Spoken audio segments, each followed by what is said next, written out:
होली है। Music by Prakash सोनी।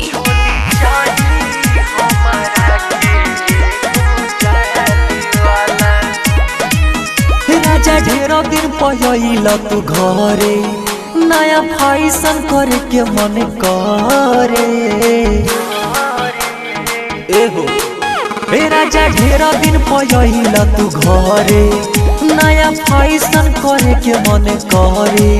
नहीं red वाला चाहिए नहीं काला वाला। होली सो नहीं जाए दे हब खाली वाला। चोली चाहिए हमारा के एगो जाली वाला। ब्रांड चाहिए हमारा के राजा दुनाली वाला। चोली चाहिए हमारा के एगो जाली वाला।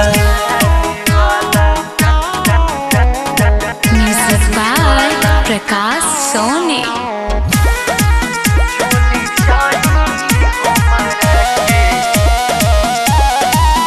होली खेलब रउए संग लगवाइल अंगे अंग सुन सैया हो। बात मानिए बलम कहतानी हम जवन लादी सैया हो। एहो होली खेलब रउए संग लगवाइल अंगे अंग सुन सैया हो। बात मानिए बलम कहतानी हम जवन लादी सैया हो। कुछ होखे आगे बढ़िया छाप डाली वाला। होली सो नहीं जाए दे हब खाली वाला। चोली चाहिए हमारा के एगो जाली वाला। ब्रांड चाहिए हमारा के राजा दुनाली वाला। चोली चाहिए हमारा के एगो जाली वाला। Music by Prakash Soni.